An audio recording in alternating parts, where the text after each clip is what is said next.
देव हूं और ये मनुष्य देह है। न्यायक देव तो शुद्ध निर्मल अनंत सिद्ध भी जिस न्यायक देव के आश्रय से सिद्ध है, ऐसा न्यायक देव, मैं न्यायक देव, ऐसा भाव आया ना आत्मा में। मैं न्यायक देव हूं ऐसा विकल्प आत्मा में हुआ। एक ये विकल्प न्यायक देव का विकल्प और ये देह, इन दोनों में ऊंचा कौन, इन दोनों में नीचा कौन, इन दोनों में खतरनाक कौन। ये तो मांस खून हड्डी चमड़ी ये शरीर ऐसा हो, और मैं न्यायक देव हूं ऐसा विकल्प, मैं न्यायक देव हूं ऐसा विकल्प। देह जो मिला ने वो बहुपुण्य के रापुंज से, महापुण्य के उदय से जो मिला है, ये मनुष्य देह मिला। और पाप के उदय से जो मिला है मैं न्यायक देव ऐसा विकल्प। पाप के उदय से ये विकल्प, थोड़ा झटका लगे, मैं बिल्कुल होशो हवास में बोल रहा हूं। ये न्यायक देव हूं ऐसा विकल्प, ये विकल्प पाप के उदय का परिणाम है, पुण्य के उदय का नहीं। अब जब तुम ये समझोगे तब इसका रहस्य समझने पर अब तुम्हें चैतन्य का जोर आए। उसका कारण क्या कि देह जो मिला ये मांस, मांस का आना हमारे साथ में, आत्मा के साथ में मांस का योग, इसको तो पुण्य का उदय किया।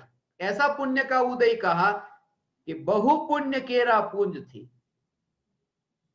ये मनुष्य शरीर मिला। और मैं न्यायक देव हूं ऐसा विकल्प, ये पाप के उदय का परिणाम, क्योंकि देह का प्राप्त होना ये अघाती कर्म का उदय है। और मैं न्यायक देव हूं ऐसा विकल्प ये घाती कर्म का उदय है। ये विकल्प तो घाती कर्म के उदय का परिणाम है, क्योंकि आत्मा में हुआ ना।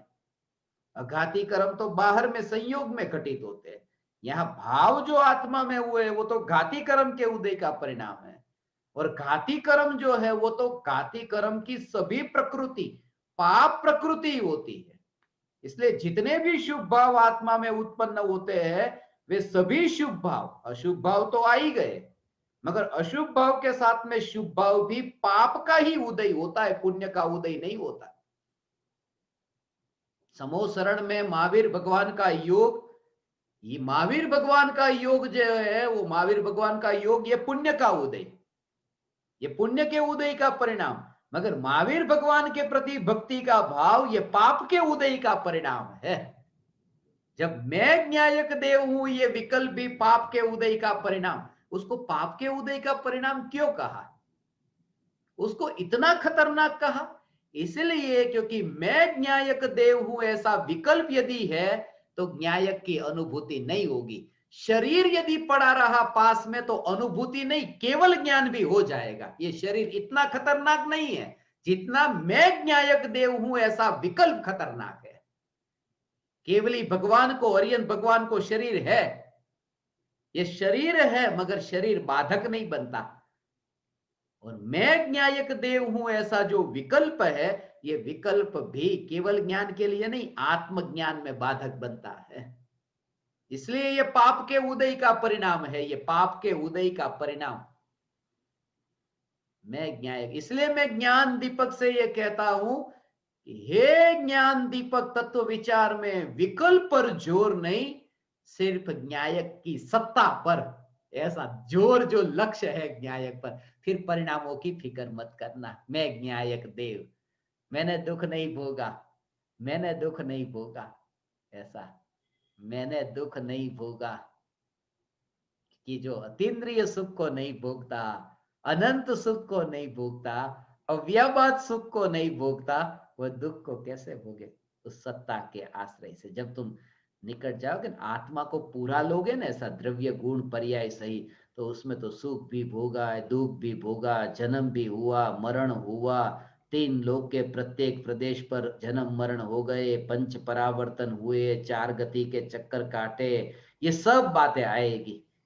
मगर जब स्वरूप की बात आएगी न्यायक देव की, तो न्यायक देव ऐसा है ज्योति ज्योति अपने सत्ता से बाहर गई कहाँ? वो कहाँ गई? ऐसी ऐसी अपने से कैसे, कोई भी वस्तु अपने से दूर जा ही नहीं सकती। दिया जल रहा है तो दिया एक कमरे से दूसरे कमरे में जा सकता है, एक घर में से दूसरे घर में जा सकता है।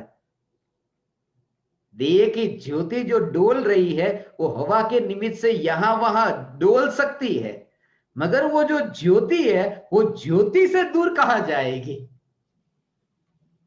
वो आकाश के प्रदेशों से यहां वहां होगी कि यहां आकाश के प्रदेश ऐसे है तो इस प्रदेश को छोड़ करके हवा के निमित्त से फिर दूसरे आकाश के प्रदेश पर ज्योति गई, फिर दूसरे प्रदेश से फिर इस प्रदेश पर ज्योति गई। ऐसा ज्योति का डोलना होगा। आकाश के प्रदेशों से दूर जा सकती है, मगर ज्योति अपने ज्योति पने से दूर नहीं जा सकती। ऐसा में न्यायक कभी अपने से दूर गया ही नहीं।